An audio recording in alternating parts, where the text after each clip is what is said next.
Hey, it's your old pal Slim, and this is 70mm, a podcast for film lovers just like you.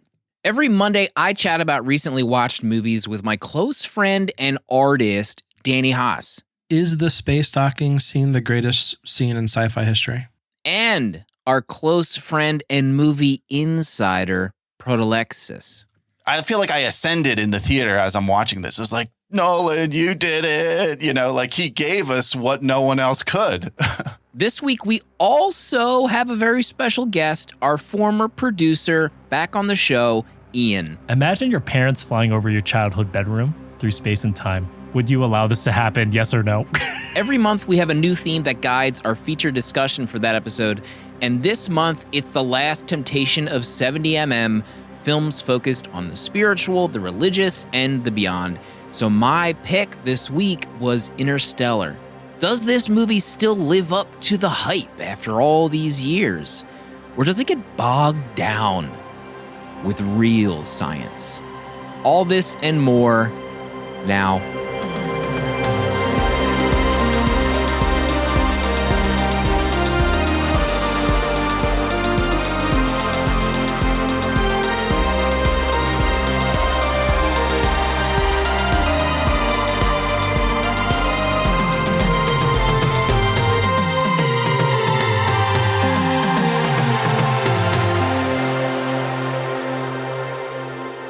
Episode 165, 3 years in the making, 3.5 years. No one knows the exact length of time we've been doing the show, but some have said it's all been leading to Interstellar.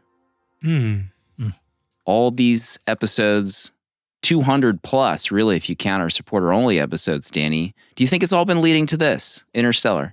Yes, I believe so.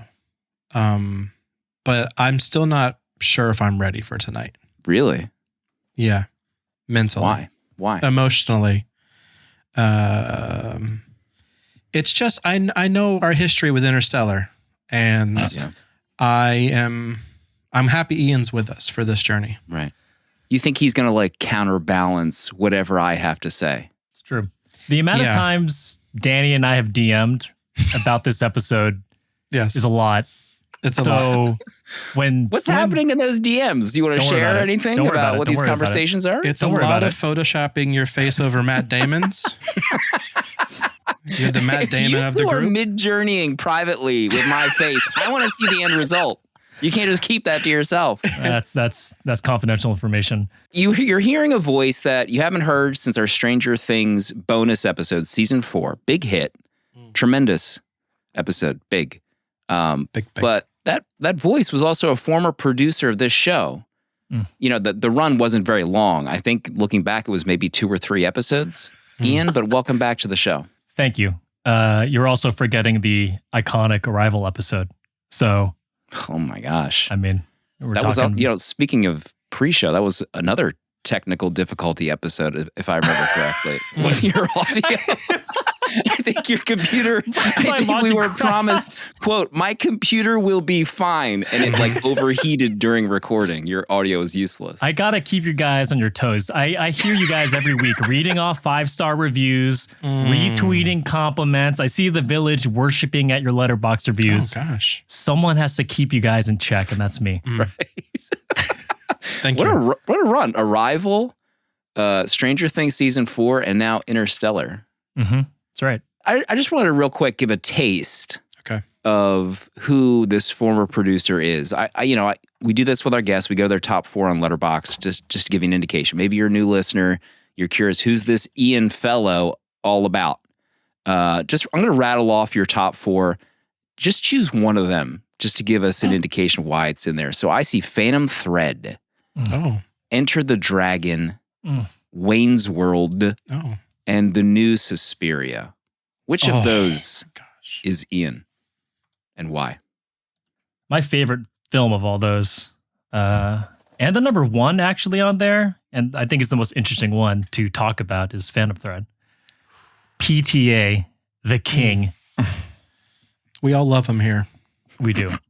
I know everyone on the show has a long track record of loving everything PTA has ever done. Mm-hmm. Mostly because when I watched that movie, I really liked it. And then within a year, I realized inadvertently I had watched it like 8 times. Oh my gosh. Because I was traveling a lot for work at the time and it was on like whatever Delta's TVs and I just kept putting it on. And every time it just got better and better. And I'm like, man, this movie is perfect on a tiny screen with the guy next to me snoring. What else is there not to love about this movie? My wife hates it whenever she hears that piano intro whenever I put it on at home. God. And I have admittedly stopped logging it on Letterboxd because I actually have it on all the time. It's a good background movie. I just have it on, put it on. God. Why wouldn't you even just like log it without a review? You know, you can keep track of how many times a year you see it. It skews stats too much, you know? It's like I don't log Harry Potter's anymore. Oh. Wow. Because I don't want everything to be Harry Potter, all my stats to be Harry Potter, you know? Mm-hmm. The movie that ended Daniel Day-Lewis's career. Harry Potter? That's actually Thread. Matthew, if you're listening, good feature. If you could like turn off, remove certain movie genres or movie series from your year-end playlist or year-end stats. Your stats? TM. There's a feature page. You can manually file a request for that, like a regular user, actually. I can, well, not a regular user. Like a patron. I'm disgraced. I'm disgraced and I'm a patron. So, well, I think over the course of the show, we'll get into it later, but we had always talked about you asking to be on this episode it's true. when and if it had happened. Not that ever really works. If someone asks to be on an episode, historically, that means that I'll ignore any request. But I thought it might be a good conversation, given how I have a rating on Letterboxd right now, historically, that have caused consternation among the hosts. But the real story behind this, you're twisting the narrative a little bit, Slim. Oh, Danny and I have spoken several times of me coming in support of Danny. Yes. And Slim DM me and he's like, "Hey, can you come on next Thursday?" I was like, "Yeah." I was like, "What are you choosing?" He was like, "I don't know. I need to feel it out." Okay. So when I saw that it was Interstellar, I was like, "Man, Slim, that is a top 10 rug pull on Danny." Wait, you invited him on without telling him what movie it was going to be? Because I wasn't sure at that moment. I was like, "Ian, are you available Thursday?" Said, I'm thinking about a pick, but I'm not Ian sure said yet. Yes, to not even knowing what movie. He was 100% all in, even not knowing what the movie was. What a friend. That's how much I love you guys. What a friend. You know? This is just, it's a yes no matter what. We're going to get into it just around the corner. Use the chapters if you want to get right to the Interstellar talk. It's going to be a big conversation. It's going to be a big episode. It could be our longest episode in history. 4 hosts. We're trying. Interstellar. 12 you do points. the math. But let's get into what we watched this week. I want to hear from Prot. Please. I'm keeping an eye on Prot's diary. We have to. Got to have my Prot. Someone's got to keep an eye on him. Someone better. I want to hear about Willow. You watched Willow, the OG Willow movie this week. OG Willow. Yes. I was not sure if I had seen this before, but I put it on and it all came back to me, you know? It all came back to me with my dear Warwick Davis, who plays just a delightful Willow. But not only Warwick, you got Val Kilmer, who King stud, maybe his best role ever. Say it.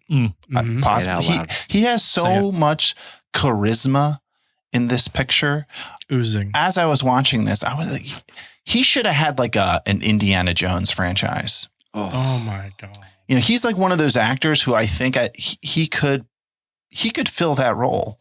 Like he's that good, but you know, you just have you seen The Saint? You don't get the shot. The Saint? No, I have not. That was like their attempt. Work. That was their attempt. At a franchise. Great movie. Yeah, but I had so much fun with this. You know, written by George Lucas, the king.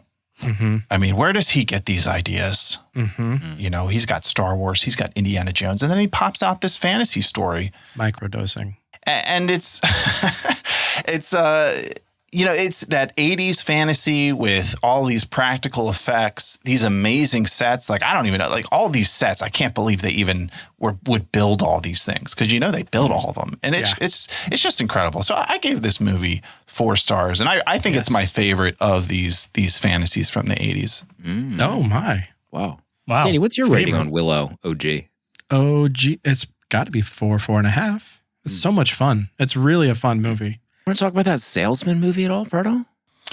Well, yeah, I think I put this on my list. I think friend of the show, Art, in Discord, I think he might have recommended this movie, or it's a documentary, last week or 2 weeks ago. If it wasn't him and was someone else, I apologize.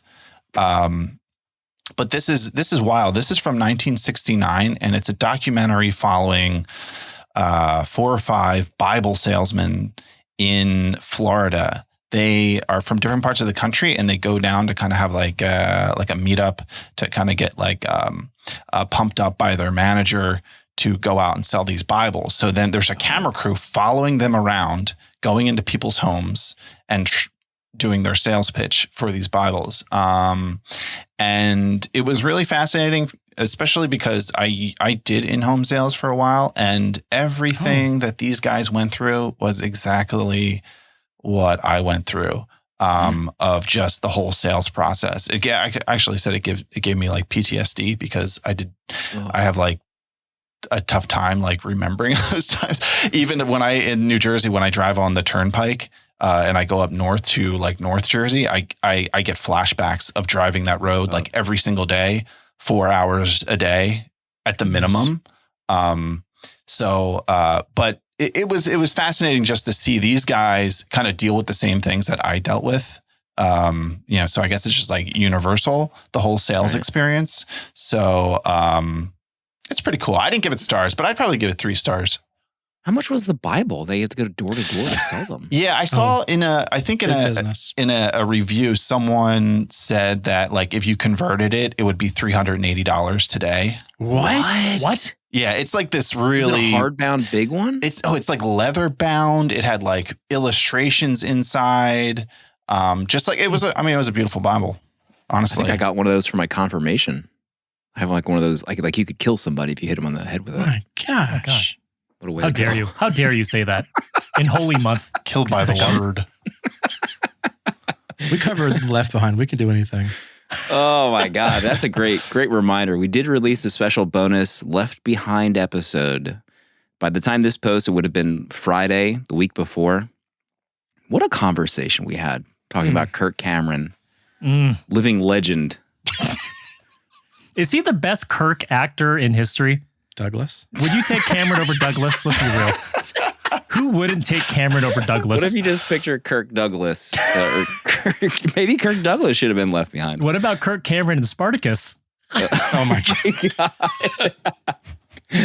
So I continued the journey. I continued the Left Behind trilogy, fired that up on YouTube. God bless. I didn't mean it like literally, but they're available on YouTube. So part 2 and 3 are out there. I watched them. They're not good. They're not good. But little did I, so everyone was asking about like the Nicolas Cage reboot, but there's a sequel to that, and Kevin Sorbo plays the Nicolas Cage character in the sequel. Really? Kevin Sorbo, who went a little wacky in modern day. Oh. Danny. Yes. Anything you want to talk about? I'd love to. Casey and I got to the movies Saturday night. We got to see a sneak peek of Air, the Ben Affleck directed Matt Damon movie about Nike courting the Jordans to get him to sign his shoe deal with them. And at this point, we can probably crown Matt Damon as king of dad movies. This movie fits that bill with Ford versus Ferrari. It's really well done. Ben's a great director. We know this. Everyone knows that. For me, growing up, Jordan was kind of everything. I loved the shoes. I loved him as a player, and just kind of growing up in that era, the 90s. So I was very excited about this film. And for me, this pays off quite a bit. I love the story. And Ben and Matt are both excellent in this film. I mean, Matt is just great. Really funny bits. Really well done. Chris Tucker's funny. Jason Bateman's hilarious. I mean, honestly, it's a good time, but also it's a wild story to even consider that Nike at the time was third place in basketball, not even on a radar for people. People were wearing Adidas and Converse at the time. And for Nike to bet it all on Jordan, and we know where that went. Right. It's just good. It's great to watch. Viola Davis is amazing as Jordan's mother. Her poise and her power in this film is incredible. I just had a great time. It's an easy movie to watch. It's just well made. It's a great story. So yeah, I would check it out. You're a foot nut. I am a foot nut. Like a shoe nut. Yeah. How many Nikes do you think you've owned? Ever? Ever. How many pairs? Casey, can you mute? Casey, mute. Casey knows. Casey knows the closet sitch. She knows what it looks like. A lot. And I wasn't I was into it as a kid, but it wasn't until when I had adult money that I could buy the Jordans for myself finally. And so it came back around. Pardo, how many Jordans have you owned over the course of your life? No Jordans for me.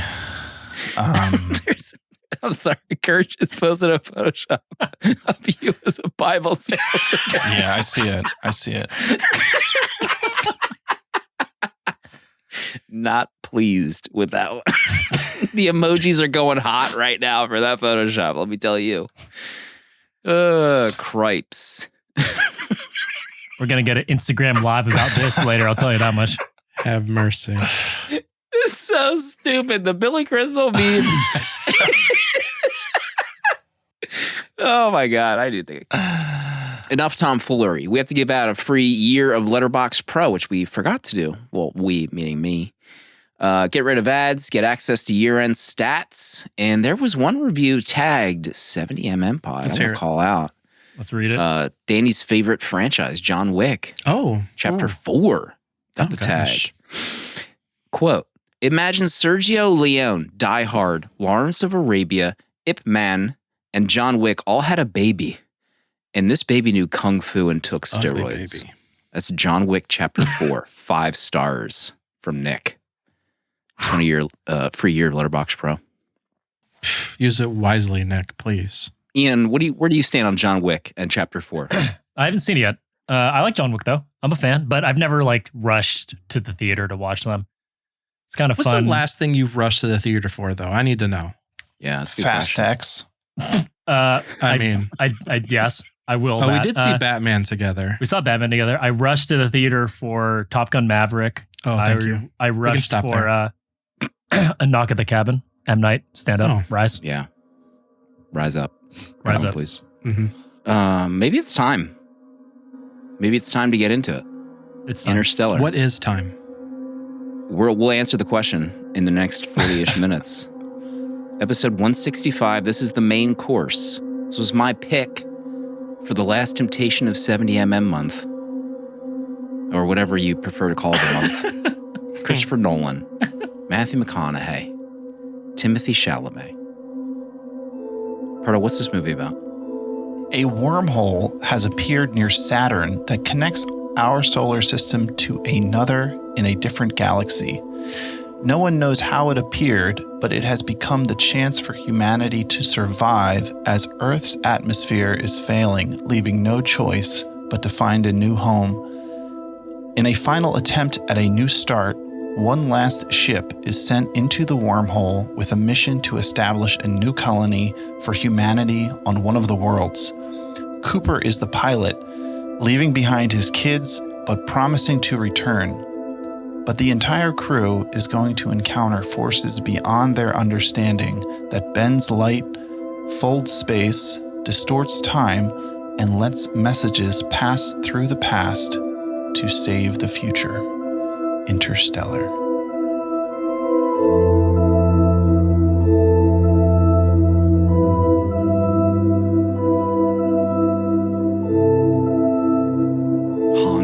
cranking it right now. Just the organ right now. On one. God, he's on the organ, sweating his A off, pumping out these tunes. Please. God bless you, Hans. This was a big one. You know, when the trailer dropped, everyone frothing at this trailer. Seeing Matthew crying in the truck. You know, Christopher Nolan doing 2001: A Space Odyssey. This is going to be the biggest movie of all time. Mm-hmm. Were you feeling the same way when the trailer dropped, Danny? Yeah, I mean, I said it last week, but I still vividly remember seeing the trailer in theaters and having, a reaction to what I was seeing on the screen. And then at the time, I think we finally ended up watching it on that theater we saw Batman in. We saw the giant IMAX here in Orlando, and it was an experience. This was right after the Batman trilogy. So The Dark Knight Rises was before this, and Inception before that. What a run. Dark Knight, obviously, before that. Prado, what were you feeling when you saw the trailer? What was I feeling? What was before this? Was Inception before this? Dark Knight Rises, he just said. Please listen. Literally what I said 10 seconds ago, but it's Dark Knight Rises, and then this Inception was before Rises. Okay. What was I feeling? Yeah, the trailer was amazing. I remember when I saw it in the theater, I remember not knowing how to feel coming out of the theater. I saw it with some dear friends. I saw it with my friend Ad Custom, and then the host of a podcast that's no longer active, Echo Riffs. Shout out to Mike and Don. We met up, and then afterwards we went to TGI Fridays. We got some wings and talked about space time. Get potato skins? No potato skins. I think I had a Sam Adams. Unlimited apps. What a memorable night as we just tried to delve the depths of this film that we just experienced together. If you don't eat the mozzarella sticks within 5 minutes of them being delivered to your table, those things are inedible. They become string cheese. It's just string cheese. They are solid string cheese at that point. Paul asked in chat, is this episode sponsored by TGI Fridays? Listen, we're open if TGI wants to chat. Hell yeah. You ever been to the TGI Fridays in Times Square? You want to have your life changed? Welcome to Flavor Country, my friend. The center of culture in the United States. My God. Ian, what about you? When seeing this in theaters, the trailer before it too? I don't remember the trailer before it. I do remember seeing it in theaters, though, for the first time. Do you want me to jump right to that? Yeah, let's hear it. Let's hear it. IMAX, Metreon Theater, downtown San Francisco. I'm with my then girlfriend, now wife, mother of my daughter, Tara. Our two roommates at the time had eaten oh gosh, a delicious brownie beforehand. Okay. Loud And and clear. When we were in it, I was absorbed into the movie. There's a part of the film, and I'm sure we'll talk about it later, so I won't spoil which part, in which my mouth was agape, and I was just throwing popcorn into my mouth. I could see this happening too. And Tara had to grab the popcorn out of my hand and tell me to stop eating because the whole theater was completely immersed with the exception of me just going,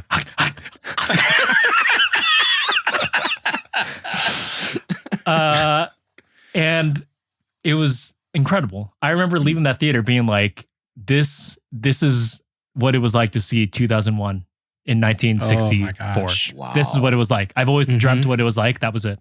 And it was incredible. Wow.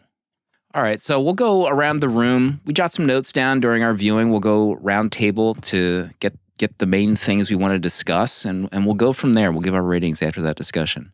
So this is my pick. Technically, I'll go first. Is this the greatest sci-fi soundtrack of all time? Someone answer. Can someone confirm for me? Is it true? Someone answer. It's up there. It's up there. Not willing to confirm. I mean, has anyone ever used an organ in a musical score for a film before? I will say this is at least top 2. What's the other one? I don't know. I feel like there may be another one, and I'm going to be black. Okay, fine. I will say Man of Steel. Man of Steel.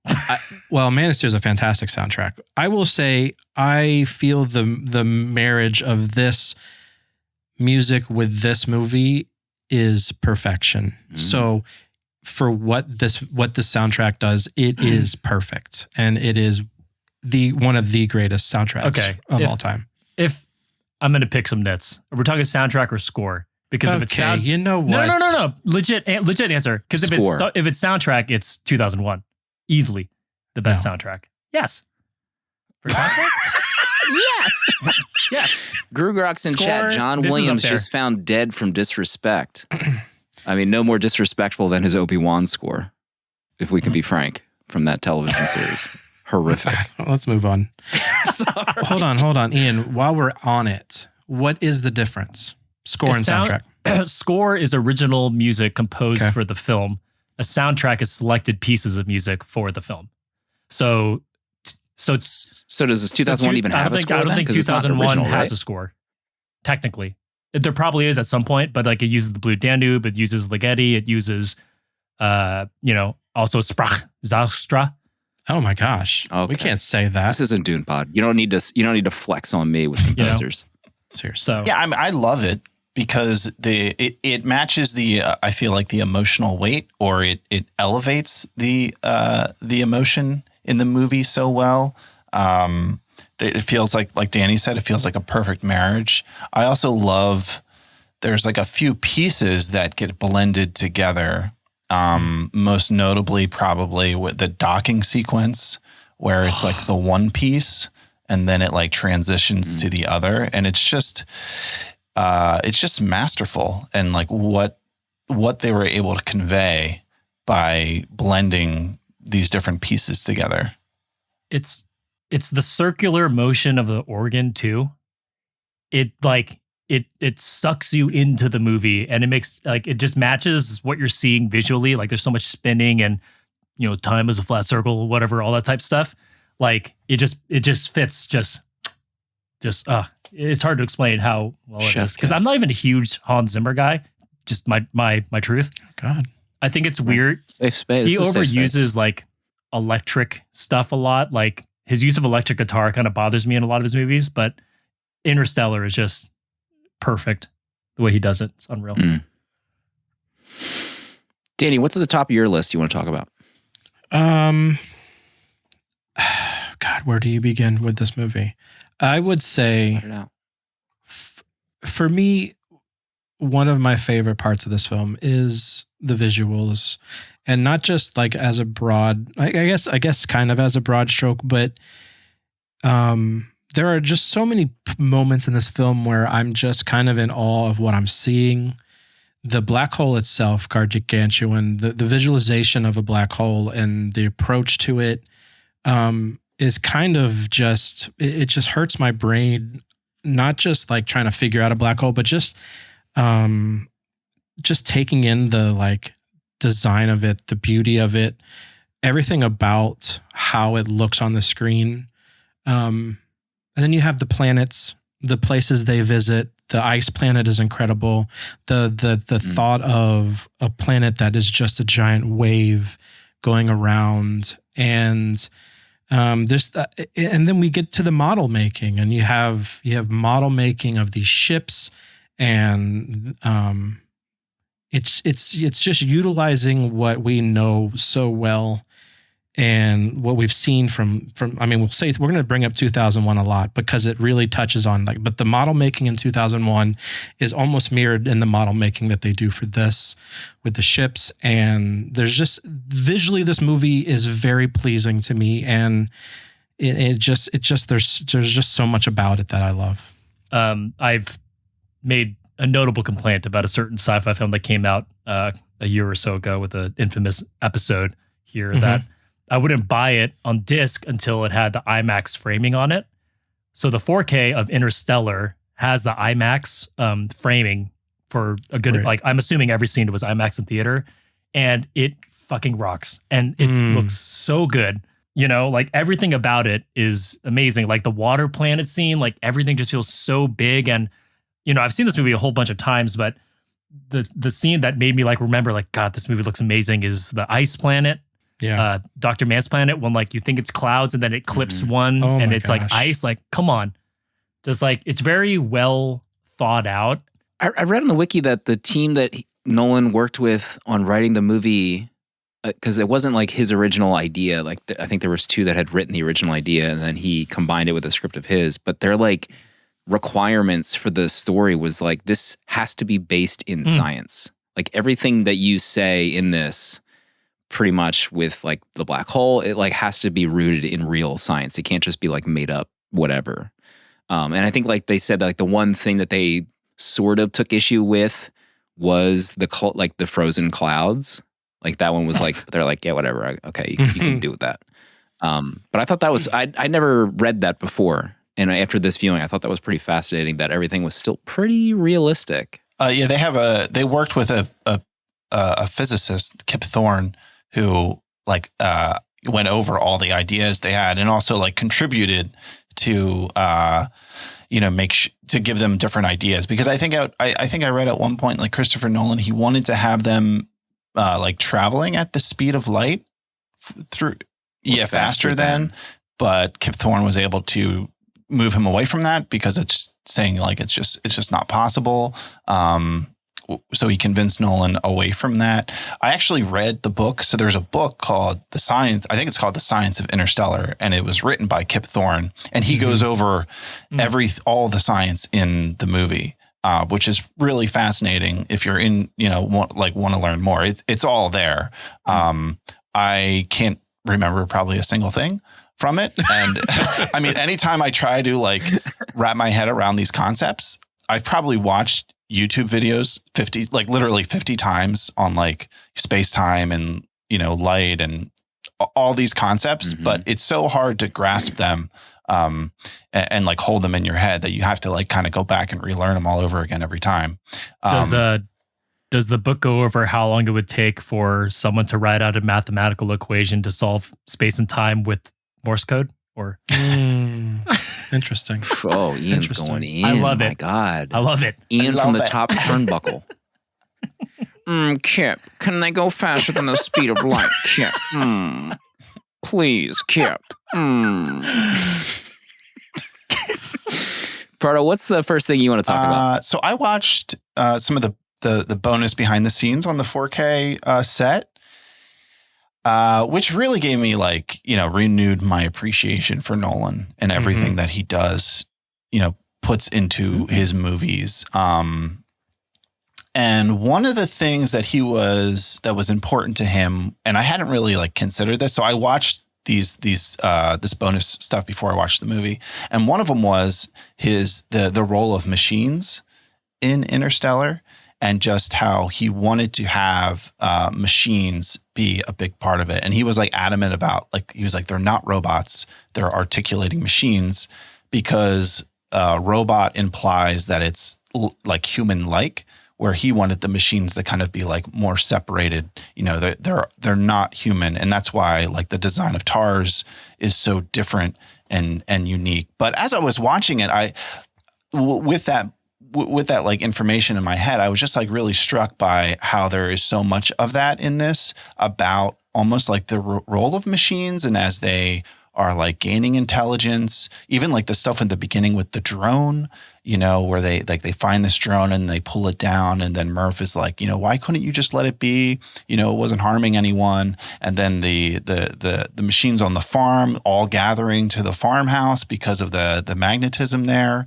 And then of course TARS and Case and their relationships to their humans.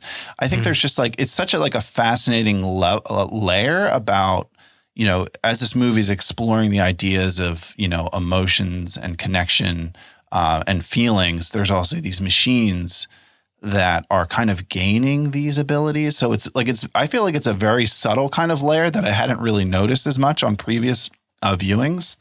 That I found like really fascinating this time around. Yeah, I love the machines in this.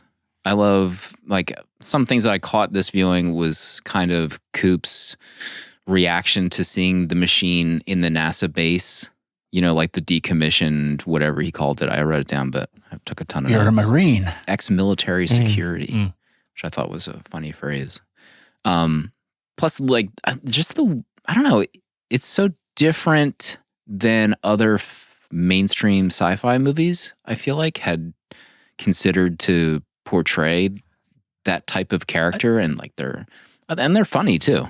They're not like C-3PO funny. They're a different kind of funny. I think it feels different, and this is one of my points later, is because like most sci-fi movies that heavily involve robots or machines, and this being a very direct comparison to 2001, is that the machines are usually the bad guys. Yeah.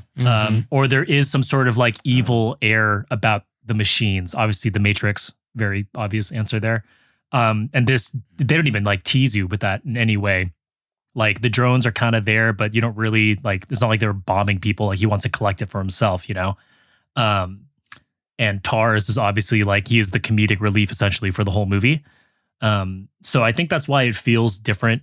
It doesn't, like, the machines aren't foreboding and they don't have this like dark cloud over them the whole time, which is fairly rare in most sci-fi movies, especially things that are like veering on post-apocalyptic type stuff like Interstellar is.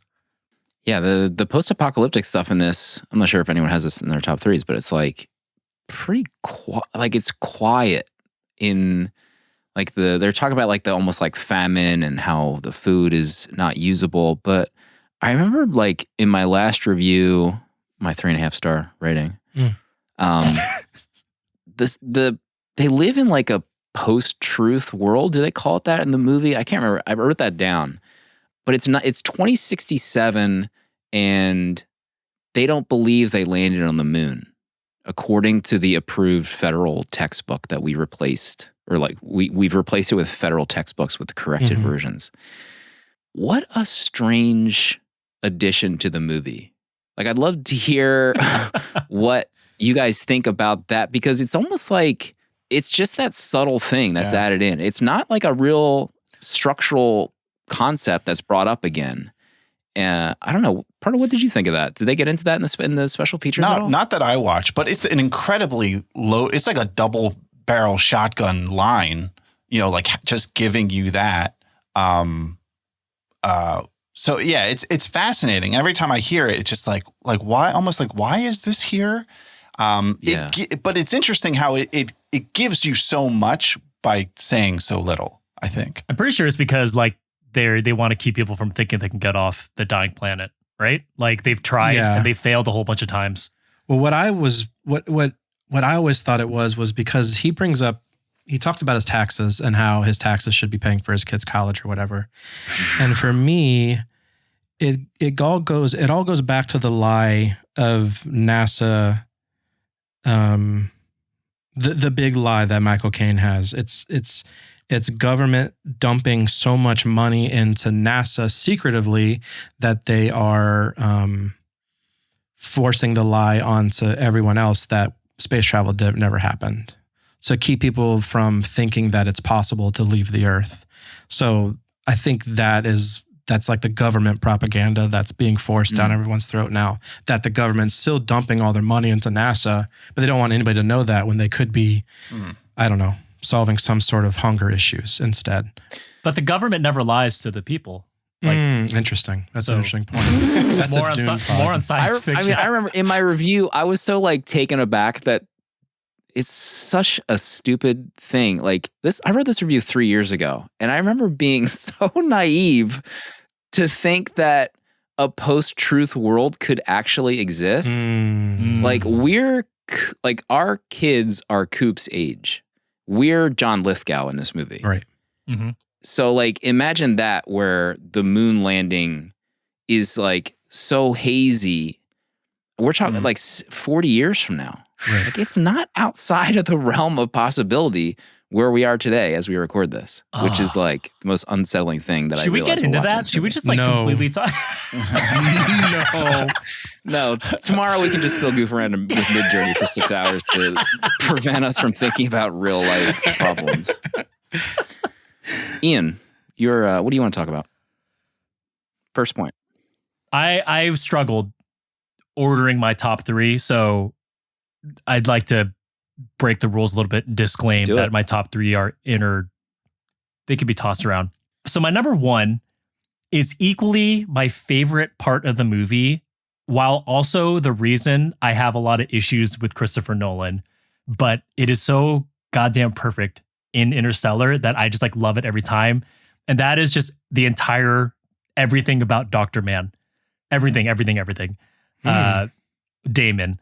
So I really think Christopher Nolan is amazing visually, but the writing in all his movies are complete garbo, I think, for the most part.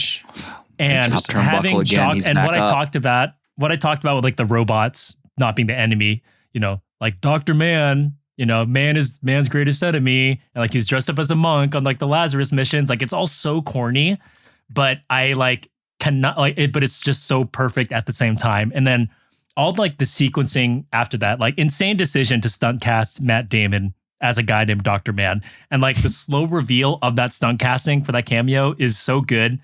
And he's not really a stunt caster, Nolan. So it's even like more surprising that it happens.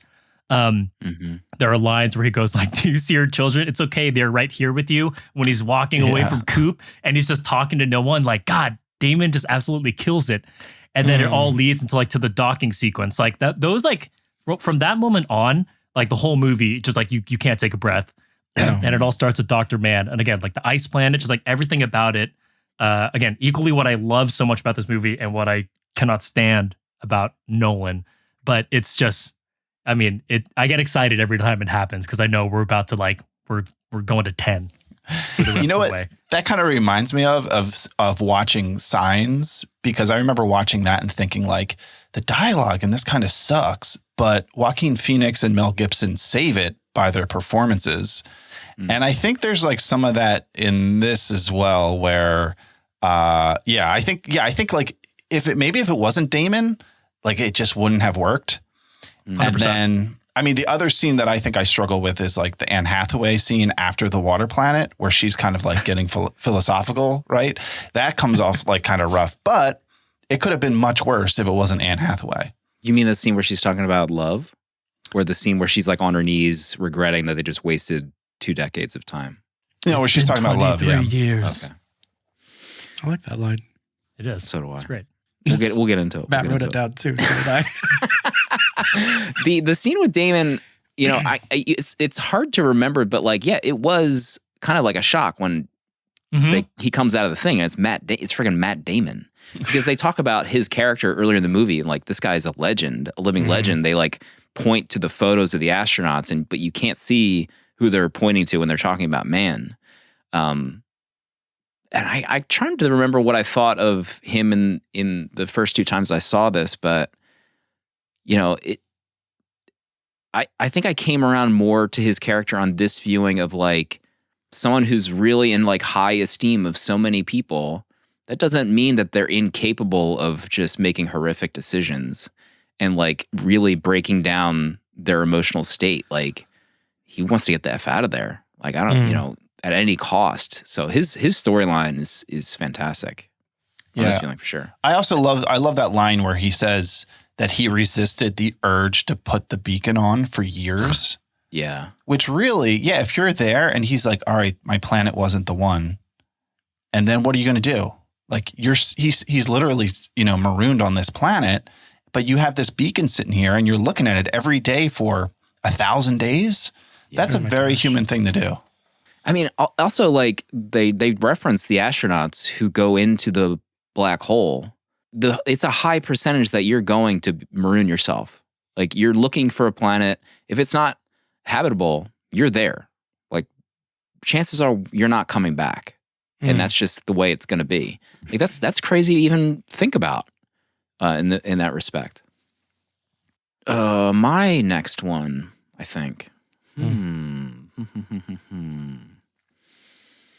just going to get it out of the open. Let's just cut. Just do it. Cut the BS. The baseball scene. Let's talk about it. Cut the BS. I had a religious experience watching this movie today. Like absolutely. Excuse me. I was not expecting how I felt about watching this movie today. I don't even know how to. I'm probably gonna cry talking about this fucking movie. Okay, let's go. So like welcome. Everything just sort of worked for me this time. And I talk about this on the show of like, I could watch a movie years later and have a completely different experience, whatever. That absolutely happened this time. I remember being like kind of hating certain aspects of it. The big one I hated is Murph and Coop's goodbye. Yes. Like, I could not have been more irritated that McConaughey didn't go back upstairs. One more chance. Like, you're going probably forever. Like, there's a 1% chance you're going to see your daughter again. And he doesn't like allow that kind of like second chance to see Murph. And that just destroyed me. I think I was just like angry for the rest of the movie. On this viewing, I did see him kind of like maybe hope that she was in the truck on his exit. Remember how she hid in the truck the first time he didn't see her? So that like, so I actually connected with Murph a ton in this viewing.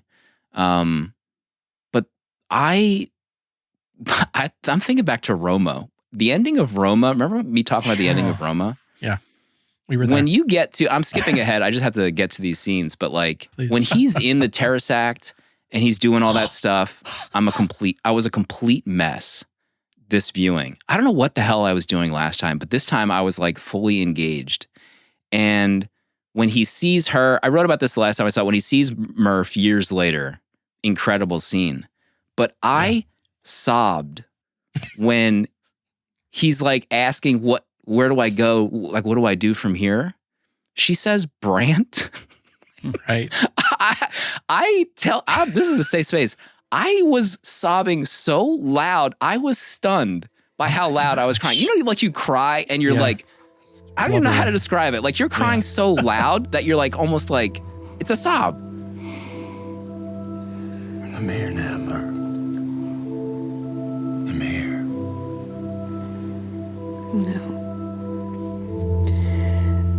No parent should have to watch their own child die. I have my kids here for me now. You go. Where? Brand.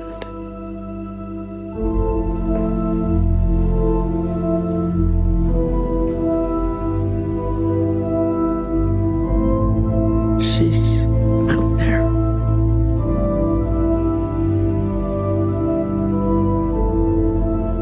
Setting up camp.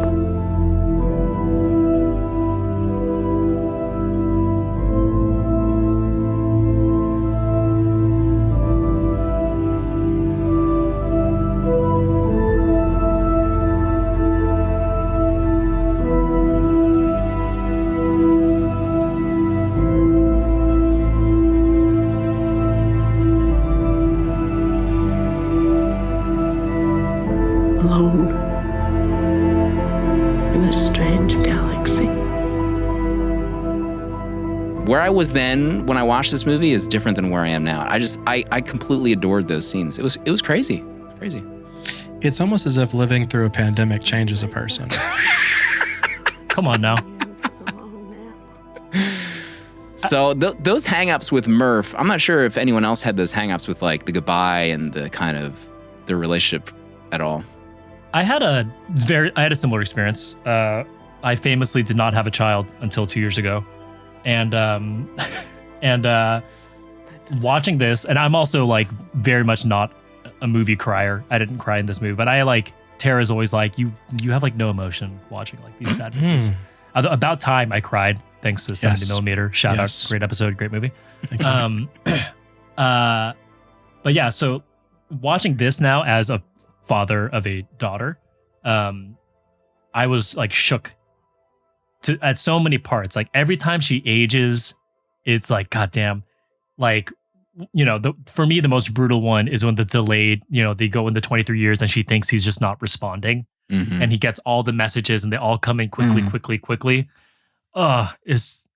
It like gives chills. And I have a lot of thoughts on the Tesseract, but I'll save them for later also. But yeah, definitely I had a much different like emotional, like before it was very like, I love this movie on a very like, oh, like the technical prowess and like film Twitter and blah, blah. But like this time I had a much more emotional like feeling towards like the whole thing. It was great.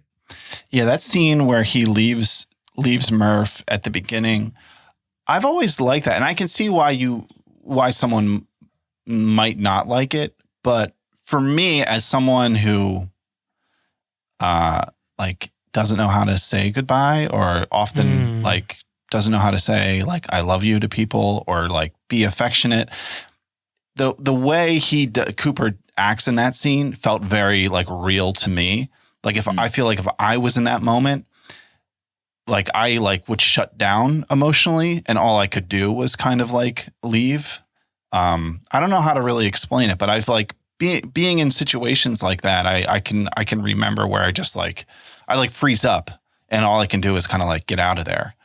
So even though it's like, dude, this is more than likely the last time you'll ever see your daughter, how are you doing this? It still felt like really real to me as like a response. That would be me 100%. I mean, I'll say it. Like I have a hard time with that sort of stuff all the time. I mean, you know, when I have family in the Philippines, like whenever I leave them, obviously it's going to be like extended periods of time. I always like have a weird sort of, you know, way of handling that. You don't also, Irish goodbye before you leave. Yeah, I just hop on a plane. Yeah. But I'm the same way. I understand where you're coming from, Proto. It doesn't feel ridiculous to me. I mean, it is, but it also doesn't in the same way. Danny, you're up. Well, I definitely want to talk about the Tesseract scene. Yeah. Let's go. I know Ian wanted to bring it up. That scene is incredible. And I like the idea of, because at this point in the movie, I feel like our mind has been effed with so much scientifically to keep up with what's going on, that like things have happened. The times on one planet's changing. 23 years jump. We're figuring out how to, you know, go from planet to planet. But when he jumps into the Tesseract, it is like your brain has to shut off, and you have to live in this like fantasy world again. Like there's something about it that I love, because everything feels so real up until this moment that this feels fantastical, and it looks incredible, and it's performed so well. And all of that said, even the realization that he's the ghost at this point, he's the one behind the bookshelf causing the books to fall, or the dust to settle, and this scene kind of solidifies for me that this is, for me, the greatest sci-fi film of all time. And when he's realizing he's the ghost, the best part of that for me is that it takes him a while to get to that point. Right. When he's doing it, he's still saying, "Oh, they weren't choosing me; they were choosing her." It takes him even a couple more times to realize that he was choosing her. Like, just it's chills. I love that. The Tesseract scene to me is maybe one of the greatest payoffs in a movie, because you know, science fiction movies often they try to hook you with some kind of promise of something, like this fantastical idea. And so many of them, I think, like fall flat in different ways, because maybe they just promise too much, and then they like take a left turn at the end, or the thing that they said they were going to deliver, they just visually can't do it, or they cop out in some way. I think maybe the only other movie that recently gave such like an amazing payoff was we did it on the show. What was the movie you picked, Slim, with Natalie Portman in the, what is that called? Annihilation, which has an amazing payoff. Yes. But this, like, I remember seeing this for the first time. You know, you're seeing this gargantuan black hole, and you're thinking like, is he going to go in there at the end of this movie? And you're like, no, there's no way, because it won't make it. Like, what's going to be in there? There's no way you could have a good payoff. But then he gives you the Tesseract, and to me, it's just like, I feel like I ascended in the theater as I'm watching this. It's like, Nolan, you did it. You know, like he gave us what no one else could. And behind the scenes stuff you watched. Did you see the set they built for the Tesseract? No, I didn't. It is absolutely incredible that they have that built and him hanging there suspended. It's such a feat to see something like that has been built for a film that doesn't feel like it's not possible. Yeah, I loved that TARS, like I think this might, I'm willing to agree that this might be the best sci-fi payoff in history. Like the way that this scene works, but then like the follow-up and how everything transpires after that, like you get the most satisfying epilogue in a movie that I can think of. Just the idea of you being able to see like various points of his past and trying to change those moments is just so crazy. TARS coming in, like making contact at the right moment, and them having that conversation about like how can we use gravity, to share this information with her at the right time. The Morse code in the watch, like everything coming full circle. At that moment, like I think Ian mentioned earlier, like how do you share the quantum science that is necessary to solve the equation in Morse code at that point, like relatively quickly. Maybe it was just like one parentheses equation. He just needed to share like, E equals the X minus squared. Y parentheses, end parentheses. Exactly. But like all that stuff. And it's also bonkers too, because like she is at the house for what feels like 90 minutes before that. Yeah. And then like you almost forget that like, oh, that's right. She's still at the house trying to figure this out. And it's like the craziest shift in time. But I loved it. Let's move to Proto. Proto, what's next on your list? Okay, next on my list. So I want to talk about just like, I think how, like we kind of mentioned this, how good this movie looks. Watching this on 4K, oh my God, this movie looks insane. It looks just so friggin' good. The 4K disc. And then watching like the bonus features about how they built everything, the whole farmhouse thing, they built that entire farmhouse. They planted the corn for that 500 field. acres. Yeah. And it's because they planted it in Calgary, Canada, where it's like not a good environment for corn. And they didn't even know if it wasn't like grow tall enough. Because if it didn't like warm up enough, the corn wouldn't grow. So they kind of like, they found the location that they wanted and they just bet that the corn would grow there. But I wanted to bring up, I was talking to a friend of the show, Throwbridge, this week about the movie. And he said that he read a review and I thought this was really interesting. So I looked it up. It was it's a review on RogerEbert.com. It's not by Ebert, but it's by a writer there. And one of the things he said about the composition and like the cinematography of the movie, he says, the camera rarely tells the story in Nolan's movies. More often it illustrates the screenplay. And there are points in this where I felt as if I was watching the most expensive NBC pilot ever made. Which is pretty, he goes on to like praise the movie. But I had that in my mind as I was watching this, and I could actually like really, really see it when I heard that, because it does every scene. Like Nolan doesn't really take many chances with how the film is shot. Like he doesn't really try to like influence things too much with the camera. Like he's very, I would say, like neutral in that way. And it just kind of like stood out to me after reading that line and just like watching it this time. Just how like it almost felt like if I was reading the screenplay, it would almost be like a literal interpretation of the screenplay that's like being shot on the movie. But I think it really works. I mean, even if it is like that, I think it like works so well.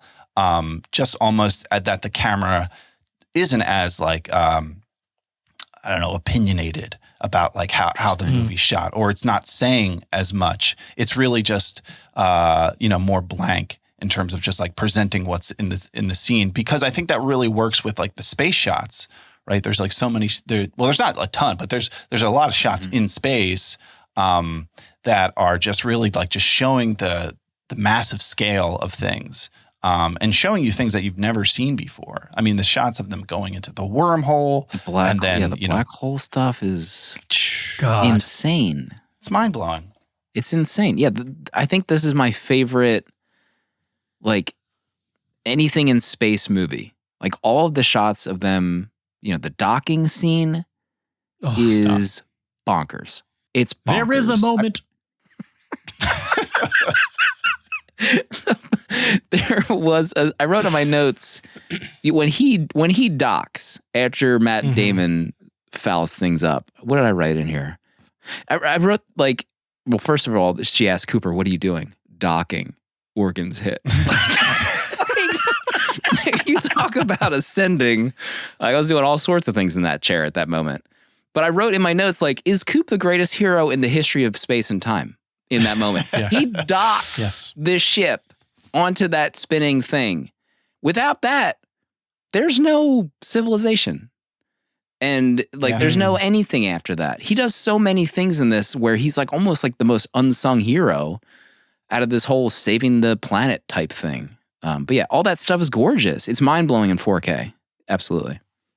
I always loved the fact that we've had this secret NASA government dumping billions into this ship being launched, and let's just throw Farm Boy Coop in the pilot seat within 20 hours of seeing him again for the first time and launch him into space. That's just the level of trust into Coop I found fascinating in this, because it's when's the last time he's flown a ship, let alone been airborne on anything? Can he pass a physical? I mean, is there a physical for him to take? Coop's just got that dog in him, and they know that dog. You're right. He's got that dog. Is he going to do some horns thing? Matthew McConaughey had a college football game. Yeah. He's doing his little horns thing, right? University of Tennessee, wherever he's at. Texas. Wow. H, don't listen. I'm sorry. Jesus. UT. The black hole, all that sort of stuff. You just get a sequence of not only incredible cinematography, but you get a sequence of incredible internet culture in that 30 minutes or so. Almost every line within that sequence has become some sort of memeable GIF or quote among the internet. This little maneuver is gonna save us however many years, and 51. Yeah, 51 years, all this sort of stuff. It's a delicate line to bring those things up and not have it be a complete joke. But it is hilarious when you see it out of context. But in context, you're not taken out of oh, this is where that funny gif of him crying comes from. I mean, was 2014 the apex of gifable meme movies? This is one of the most gift movies I think I've ever seen. It's when the GIF was invented. 2014. Yeah. Billy GIF invented it. He did it. You went to UT, University of Tennessee, with Matthew McConaughey doing the bullhorns. We're gonna hook you in Tennessee. These are all post-truth facts. It's either Proto or Ian's turn, I think. My number 2 is also a sort of bigger thing. I think a lot of movies try and be too smart and too clever and to trick or make the audience think too much. I think Westworld suffers from that TV show, but obviously rest in peace. Suffered from that very badly. Tenet, I think Inception in some ways. But this movie keeps you perfectly confused, but you're still actively trying to figure it out, because I don't think people, at least I didn't get to the point where I'm I'm never going to get it. I feel they bring it enough around enough times to where you can piece enough together to where it's fun, a fun confusion and a fun questioning of how does this work versus a frustrating to where you just want to stop paying attention to it a little bit. Mm-hmm. Or stop trying to find that second layer of how this all exists in this world. And yeah, fun fusion, as said. I think the emotional component helps that. Almost as much as the kind of based in realistic science, to the point where they'll try to explain it to you in 30 seconds and you can kind of sort of get it. Because I think the love stuff towards the end, we're connected by love. I bought into that this time around. And I was pretty anti-Brand in my first two viewings. Like, I remember being really annoyed with her screwing up and like killing the decades of time on like my previous viewings. And I guess this time around, I was still kind of annoyed because like, if you're, how did you not know that like in theory, what's his face would have landed on the water planet minutes ago? You know, would you really get that much data by finding the black box if you had just thought for a few seconds? Like, yeah, there's gonna be 30 seconds of data on here. Let's just not bother with it. But, you know, later when she explains about how the like the intangibility of love and emotion, when she's talking about how she does love the astronaut that has landed on the other planet that she wants to go visit, I thought that was an amazing speech. So listen to me. When I say that love isn't something we invented, it's observable, powerful. It has to mean something. Love has meaning, yes. Social utility, social bonding, child rearing. We love people who have died. Where's the social utility in that? None. Maybe it means something more, something we can't yet understand. Maybe it's some evidence, some artifact of a higher dimension that we can't consciously perceive. I'm drawn across the universe to someone I haven't seen in a decade, who I know is probably dead. Love is the one thing we're capable of perceiving that transcends dimensions of time and space. Maybe we should trust that, even if we can't understand it yet. I was absolutely doing prayer hands during that moment because it's so fascinating to see a scientist get to that point where like maybe this is something we need to pursue based on the fact that we can't explain it. Like maybe it's time for us to start seeking out what we feel in this way. I love that speech. And I think it probably helped me connect with her on this viewing to the point where when Murph says, go see Brand, she's on that planet, she's alone. She's setting up camp. She's about to take the long nap. Like when they show her take the helmet off and she's alone, like I'm fist pumping for Matthew McConaughey to like get in that friggin' jet, get over there and be with her. I love that stuff. So it was incredible. There's a moment also, I don't know if it's before or after her love speech, but it's a more of the weight of the decisions they make between the planets they go to. And when Coop kind of throws it in her face that she's wanting to go to this other planet because the person she loves is there, she has this moment where she throws it back into his face and says, it's like the choices they have to make now. It's like, let's see how willing you're going to do things when your family's lives are at stake now or something. And it's just really well. I mean, I actually really like the script in this. I think it's dumb enough for people to talk about this highbrow science stuff. But I just think that that's a great bit of the conversation that they have that kind of goes into their motivations for doing things is love for the people that they're fighting for and the people that they want to see. I mean, there's no one that's not going to be emotional. I mean, that's why the original 12 astronauts were chosen. They had no one they were connected to besides their pets. Yeah, I love how in that scene, McConaughey is trying to act like he's like making the logical, most sensible choice, but really like his decision is under a guise and like he wants to get back to his kids. Right. Like he's motivated by love as well, even though he might be tricking himself to believe that he's just trying to make the right choice for the mission. Another thing I love about that scene and like how it all comes together, and it's so understated as well, is that I think at the end of that scene, Brandt says that, you know, maybe we should make this decision based on love or something like that. You know, like maybe that is like a guiding force. Maybe it's nonsensical, but maybe we should trust that instead. And then the fact that the planet that had the one that she loves was the right planet to go to. That was the only planet is such like a beautiful like way to put a bow on like that whole story. But it's so understated. And there's so many things in this movie where Nolan doesn't like throw it in your face like that. And I feel like each time I watch it, it's a movie where I pull something new out of it. And even when he does throw it in your face, you let it go because the performances, I think, again, are great. Mm-hmm.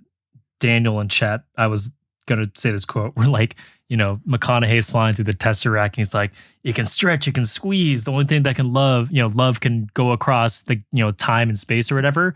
Like, if you just read that and you're like, this isn't a sci-fi movie, like, what are your thoughts on a screenplay or whatever? You're like, I don't know.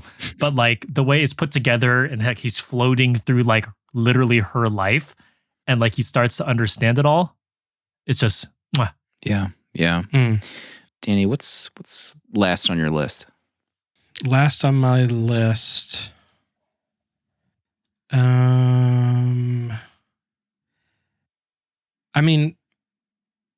Is the space docking scene the greatest scene in sci-fi history?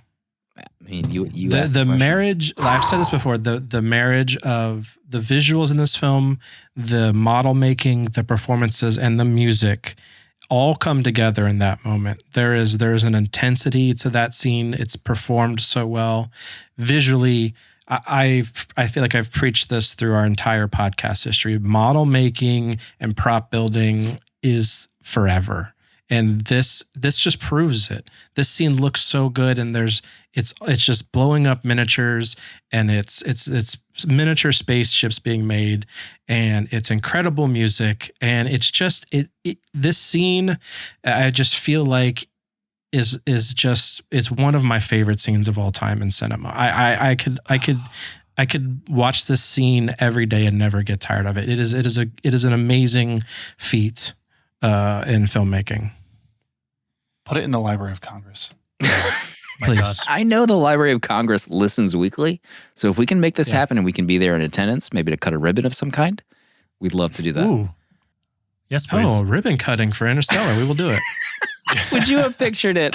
70 mm at a ribbon cutting for an Interstellar induction to the Library of Congress. Would it have ever? We'll use Chris Nolan's tiny scarf.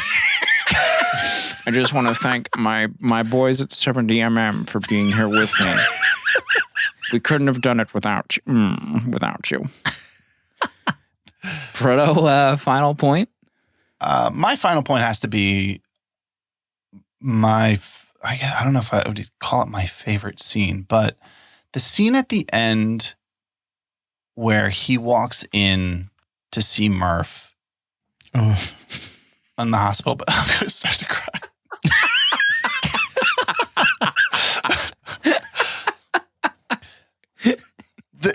There's like that.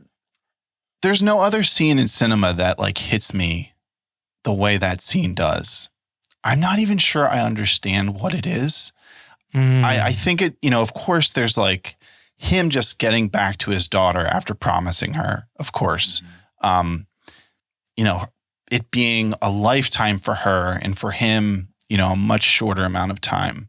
But then I think there's something about just like the way this is wrapped around the very like fabric of our universe, like that a man could now, a father could now be younger than his daughter, and to see her on his deathbed like that, I don't know what it is, but it just like it destroys me every time I see it. A father should never watch his child die. Oh, unbelievable. Yeah, I mean, like her. Like that she'll be there in a few weeks, like, but they don't, people her age don't usually travel, whatever they called it, across X, Y, or Z. But like, also when he gets there, she's surrounded by her family. Like you're starting to tremble as soon as that door opens when he goes in there. I also loved how like, I don't think that was, did that family leave during that scene? That wasn't a private moment between the two. It looked like it was, by the way. No, they all stood around. Yeah, by the way they it was were shot. There, yeah. It was just kind of focused on the two of them, and she even references like, my kids are here. You leave. Brand. You know what I think helps that scene, at least for me, the weight of it is how well Murph's story arc is in the entire film. When we see her as a kid, Jessica Chastain's performance as her, to go from being mad at her father as a kid, being mad at her father as an adult, but also dealing with her brother and what's going on with that family. And then her coming to realize her father was lied to, that he did leave her, but he was also under the false pretenses of why they're going. And her just coming around, solving it, being able to get him to come back. And I feel like her grace for him at the end and her love for him really kind of shines through. And it almost feels like the first time we kind of see it from her. And it's amazing. Yeah. The one of the things I just absolutely connected with is like it's like corny. But you could say the whole thing is just as corny, but like the journey of one's life over the course of decades, it's like never the end. Like who knows what we'll feel 5 years from now, 10 years from now, 30 years from now. It's just like, it's bonkers to see on the screen, but always something to keep in the back of your mind. Ian, final thought? If you don't have another major point, we could also just go to honorable mentions if you want. So my final thought is the way the movie's pacing works is a masterclass, I think. They don't, they do have like the little intros with the, Dust Bowl, whatever interviewees. So you kind of get a hint of like what's going on. But the way Ken Burns. The Ken Burns pieces, the way they introduce like this Earth is like really uninhabitable in like the first act is so great. Like the baseball sequence when like, the way the dust is coming in and they all just kind of like pack up and like, well, time to go. Like they all get in their car, and then it reveals a little bit more about the farming and how that's been an issue. They set it up to like be incredibly dramatic. And again, going back to it feeling very real. It just like adds to the gravity, no pun intended, of like the whole situation. There's been plenty of praise about how, this is the best sci-fi movie ever and all that. And I think little pieces like that. I did say that. You did say that. And I think things like that are why it earns that title on so many people's lists. Like it's a hard thing to nail. And like I said, Nolan doesn't get it right most of the time. But this, the setup of the world into, what happens in NASA, into like the space sequences, like I guess there is like a little bit of a quick jump from when he's like assigned to like getting on the ship. And I think that's like actually like a literal like cut. It's like him in the ship all of a sudden. From the truck to the ship. It's amazing.